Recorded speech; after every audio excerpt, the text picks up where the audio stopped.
మేము ముద్దాయి కోసం వెళ్తాం మేడం. అవసరం లేదు. నేను కూడా మీ ఎమ్మెల్యే గారి ఇంటికి వస్తాను. రండి.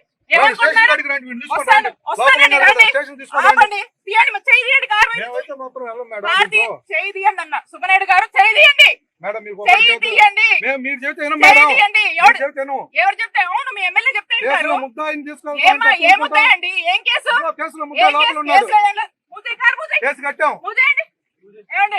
చెప్తున్నా మా చిల్లూరుపేట నియోజకవర్గంలో నాదెండ్ల మండలంలోని జంగాలపల్లి అనేటువంటి ఒక విలేజ్లో మా నాయకుడు సీతారామరెడ్డి గారికి రీసెంట్గానే యాక్సిడెంట్ వల్ల కొంచెం కాలు తనకి ఇబ్బంది అవుతే వెళ్ళి వారిని పరామర్శించి వారి కుటుంబ సభ్యులతో కాసేపు ఉన్నటువంటి మా మండల నాయకులందరూ కూడా అక్కడ వారి ఇంటికి రావడం, అక్కడ వారిని పరామర్శించి మంచి చెడ్డలు మాట్లాడుకొని బయలుదేరి మళ్ళా అక్కడి నుంచి ఎడ్లపాడు మండలానికి ఇంకో కార్యక్రమం ఉంటే వెళ్ళేటువంటి దిశగా మేము వెళ్తా ఉన్నాం. ఆ కార్యక్రమం అయిపోయి బయటకు వచ్చాను. వచ్చి కారెక్కుదాం అనే లోపు చుట్టూ ఈ రూరల్ సిఐ సుబ్బనాయుడు గారు, అక్కడ ఉన్నటువంటి నాదెండ్ల ఎస్ఐ గారు, వాళ్ళ సిబ్బంది అంతా కూడా ఒక్కసారి చాలా ఎంబ్రాజింగ్గా అక్కడంతా కూడా గుమ్మిగూడి చాలా హడావిడి చేస్తూ ఉన్నారు. నేను కారెక్కుదామని వచ్చినటువంటి నేను ఏమైందండి, ఏంటి, ఎందుకు ఇంత ఎంబ్రాజింగ్గా ఇలాంటి అట్మాస్ఫియర్ని క్రియేట్ చేస్తున్నారు, ఏమైందని చెప్పి వారిని అడగడం జరిగింది. మా ఫాలోవర్ అయినటువంటి శ్రీకాంత్ రెడ్డిని తీసుకువెళ్ళడానికి వచ్చాము అని చెప్తా ఉన్నారు. ఏం కేసు ఏంటి అని చెప్పి మాట్లాడుతూ నేను కారెక్కుతాను. ఏం కేసు ఏంటంటే ఏవో కేసులు ఉన్నాయి, చెప్పాలా మీకు? ఉన్నాయి, కేసులు ఉన్నాయి, ఎఫ్ఐఆర్లు ఉన్నాయి, ఇంకేవో ఉన్నాయి, మేము తీసుకెళ్ళాలి, అరెస్ట్ చేయాలి అని చెప్పి మాట్లాడుకుంటాం. సరేనండి, అలా ఏమన్నా ఉంటే మేమందరం కూడా వస్తాము, మా నాయకులందరూ కూడా ఉండి మేమందరం కూడా వస్తాము. ఏం కేసు ఏంటి, దాని వివరాలు ఇవ్వండి, ఖచ్చితంగా అట్లాంటిది ఏమన్నా ఉంటే ఖచ్చితంగా వస్తాం. మీరు ఇప్పటి వరకు ఎన్ని అరెస్టులు చేయలేదు, చిల్లూరుపేట నియోజకవర్గంలో ఎంతమందిని జైలు పాలు చేయలేదు. మీరు చేసేవి ఇక్కడ కూడా మీరు చేయాల్సినటువంటి ఇల్లీగల్ కేసులు మీరు కట్టారు, మీరు చేయాల్సినటువంటి అరెస్టులు చేశారు, జైలుకి ఇవ్వాల్సినవి మీరు చేస్తానే ఉన్నారు, మేము కూడా చూస్తానే ఉన్నాం. ఈ రోజున స్పెసిఫిక్గా ఏంటండి, కారణం ఏంటి, ఏం ఎఫ్ఐఆర్ ఉంది, దేని తాలూకా అని మేము డీటెయిల్స్ ఇవ్వండి, ఖచ్చితంగా మేము సహకరిస్తామని మాట్లాడుతుంటే సుబ్బనాయుడు గారు తను ఒక సిఐ అనేది కూడా పక్కన పెట్టి ఒక టీడీపీ కార్యకర్త మాదిరి ఏ విధంగా కూడా అక్కడ ఒక మహిళనని, ఒక మహిళా మంత్రిగా పనిచేశాను గతంలో అని, ఇక్కడ శాసనసభ్యురాలుగా కూడా పనిచేశాను అనేటువంటి విషయాన్ని పూర్తిగా కూడా పక్కన పెట్టి నన్నే థ్రెటనింగ్ చేస్తూ ఆఖరికి ఏ విధంగా కూడా తను మీరందరూ కూడా చూశారు, ఆ వీడియో అందరూ చూశారు, ఏ విధంగా మీదకి వచ్చి నా కారు దగ్గర నేను ఉంచిన, నా కారు నేను ఎక్కుతుంటే నా సీట్లో ఉంచి తను నన్ను అక్కడి నుంచి అసలు ఏం పదాలు వాడాలో కూడా మనకు అర్థం కావట్లేదు. అలాంటి బిహేవియర్, అలాంటి నేచర్ని తను ప్రదర్శించి ఒక మహిళ అనే మినిమం కర్టసీ కూడా మర్చిపోయి అతను మీదికి వచ్చి ఏ విధంగా నన్ను ఇబ్బంది పెట్టి కారు నుంచి బయటికి లాగేటువంటి ప్రయత్నం చేశారో మీరు అందరూ కూడా చూశారు. పైగా మీరు ఇంకా ఇలానే గనక ఉంటే మీ మీద అసాల్ట్ కేసులు కడతాము ఇంకేదో అని చెప్పి థ్రెటనింగ్ మోడ్లోనే మీరందరూ చూశారు. అప్పటికి ఎక్కడ కూడా బ్యాలెన్స్ తప్పకుండా మ్యాక్సిమం బ్యాలెన్స్ అప్. సిఐ గారు ఏంటిది, సిఐ గారు అని చెప్పి తనకిచ్చే మర్యాదలు ఎక్కడ కూడా తగ్గకుండా సిఐ గారు ఏంటిది అని అంటానే ఉన్నాయి. ఏ మాత్రం కూడా పట్టించుకోకుండా ఏ విధంగా కారులోకి ఆయన జొరబడే ప్రయత్నం చేస్తూ ఈ విధంగా అరెస్ట్ చెయ్యొచ్చా అనేటువంటి ఒక అరెస్ట్గా ఈరోజు ఈ రాష్ట్రంలో ఈ అరెస్టును మనం చూడొచ్చు. మొదటి నుంచి కూడా ఆ సందర్భంలో తనకి ఏవేవో ఫోన్లు వస్తానే ఉన్నాయి, మా ప్రెజర్స్ మాకున్నాయి. ఇక అదే మరి ఎవరి మెప్పుల కోసము ఈ విధమైనటువంటి ధోరణి, ఈ విధమైనటువంటి ప్రవర్తన, తను ఒక యూనిఫామ్ లో ఉన్నటువంటి సిఏగా తను మర్చిపోయి నేను ఒక ఎక్స్ మినిస్టర్ గా పనిచేశాను ఒక మహిళను అనేటువంటి విషయాన్ని పక్కన పెట్టి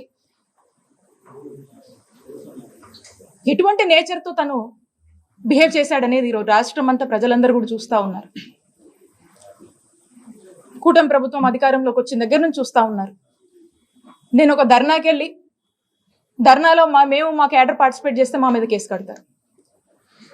ఇంట్లో ఉన్నటువంటి మా మామయ్య, గతంలో కూడా చెప్పాను, దాదాపు 80 సంవత్సరాల వరకు ఉంటాడు, ఆయన మీద కేసులు కట్టారు. ఈ రోజున మా మరిది జైల్లో ఉన్నాడు.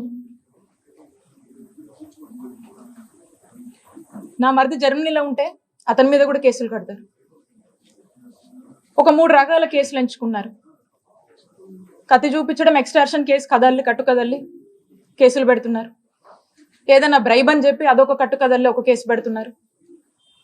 లేదా ఇక ఎవరినో ఏదో అన్నారని జెంట్స్కి అయితే ఒకలాగా, ఇంకొకలాగా ఎస్సీ ఎస్టీ కేసులని, ఇంకోటని రకరకాలుగా కదలల్లి ఈ రకమైనటువంటి కేసులతో ఇక్కడ చిలుకలూరుపేటలో వైఎస్ఆర్ కాంగ్రెస్ పార్టీ సంబంధించినటువంటి నన్ను కానీ, మా ఫ్యామిలీ మెంబర్స్ కానీ, ఇక్కడ ఉన్నటువంటి మా ఫాలోవర్స్ అందరినీ కూడా ఏ విధంగా వేధిస్తున్నారు అనే దానికి నిదర్శనమే ఈ రోజు ఈ అరెస్ట్ ను కూడా మీరు చూడాల్సినటువంటి అవసరం ఉంది. ఇంత దారుణంగా ఒక అరెస్ట్ చేస్తారనే దానికి ఈరోజు రాష్ట్ర ప్రజలందరూ కూడా చూస్తున్నారు, మీడియా వాళ్ళు కూడా చూస్తా ఉన్నారు. చాలా మంది ఏంది ఇట్లా చేస్తున్నారని చెప్పేసి, ఏంది ఇట్లా చేస్తున్నారు, మరి ఇంత మితిమీరిపోయారు, ఏంటిది, ఏం ద్రోహం చేసా, ఏంటి అసలుకి మనం చేసిన తప్పేంటి? వైఎస్ఆర్ కాంగ్రెస్ పార్టీని నమ్ముకొని ఉన్నందుక, వైఎస్ఆర్ కాంగ్రెస్ పార్టీని అభిమానిస్తున్నందుక వీళ్ళ మీద కేసులు? వైఎస్ఆర్ కాంగ్రెస్ పార్టీకి ఇలాంటి ఒక పరిస్థితి, మంచి చేసి ఓడిపోయాం అయినా కూడా నిలబడి అడిగేసి ఒక మారల్ స్ట్రెంత్ గా, సపోర్ట్ గా నిలబడి అడుగు ముందుకు వేస్తూ రిప్రజెంట్ చేస్తున్నందుక ఈ దౌర్జన్యాలు, ఈ ఇల్లీగల్ కేసులు, ఇల్లీగల్ అరెస్టులు, జైళ్ల పాలు ప్రజలందరూ గమనిస్తున్నారు. మరీ ముఖ్యంగా ఈ చిల్లూరుపేటలో ప్రతి ఒక్కరూ కూడా ఈరోజు మాట్లాడుకునేటువంటి పరిస్థితి. ఇలాంటి సంస్కృతి, ఇలాంటి సాంప్రదాయం, ఇలాంటి అరెస్టులు, కేసులు ఎప్పుడు గతంలో లేవు. గతంలో మేము ఎప్పుడు ఇలాంటి చేయాలనుకోలే. ఏ రోజు మా అధికారిని వాడుకొని మేము ఇలాంటి ఏవి కూడా ప్రోత్సహించలే. అప్పటికి నాకు ఇన్స్టిట్యూషన్స్ మీద గౌరవం ఉండి, నాకు ఒక పోలీస్ ఆఫీసర్, యూనిఫామ్ లో ఉన్నటువంటి పోలీస్ ఆఫీసర్ అనేటువంటి గౌరవం నాలో ఉండి, నాలో కల్చర్ ఉండి, నాలో ఒక రెస్పెక్ట్ ఉండి, అప్పటికి నన్ను నేను రిస్ట్రెయిన్ చేసుకొని నేను గౌరవప్రదంగానే నేను అప్పటికి నేను కన్వే చేస్తున్నా కూడా మరి వినకుండా ఏ విధంగా సిఐ గారు మితిమీరిపోయి ఏ విధంగా ప్రవర్తించారో అందరూ కూడా చూస్తూ ఉన్నారు. ఖచ్చితంగా రాష్ట్ర ప్రజలు అన్ని గమనిస్తున్నారు, అందరికి కూడా అర్థమవుతా ఉంది. కాబట్టి ఎక్కడా కూడా మీరు ఇవి చేసిన ఇంకా ఇన్ని మీరు ఇబ్బంది పెట్టిన నేను మీకు కనబడొద్దు, నేను ఈ నియోజకవర్గంలో తిరగొద్దు, ఇదే మీ కాన్సెప్ట్. ఇదే ఇక్కడ కనబడొద్దు, ఇక్కడ ఉన్నటువంటి వైఎస్ఆర్ కాంగ్రెస్ పార్టీ కార్యకర్తలకు భరోసానివ్వద్దు, వాళ్ళకు అండగా ఉండొద్దు అనేటువంటి ఒక కుట్రలో భాగంగానే మీరు ఇవన్నీ చేస్తున్నారని స్పష్టంగా అర్థమవుతుంది. అయినప్పటికీ కూడా మేము ధైర్యంగా ఉంటాము. మా వైఎస్ఆర్ కాంగ్రెస్ పార్టీ యొక్క కార్యకర్తలు వాళ్ళంతా మా పార్టీ కానీ మేము కొన్ని సిద్ధాంతాల్ని, మా నిజాయితీని, మా కష్టాన్ని నమ్ముకొని ఉన్న వాళ్ళం. కాబట్టి మీరు ఇలాంటి ఎన్ని చేసినా కూడా మేమేం భయపడము, మేము పోరాడతాం. రాష్ట్ర ప్రజలు అన్ని గమనిస్తున్నారు. సరైన రోజు, సరైన సమయం వచ్చినప్పుడు ఇవన్నీ కూడా ప్రజలు ఆలోచిస్తారు. దాని తగ్గట్టే పరిణామాలు ఉంటాయి అని తెలియజేస్తున్నాను.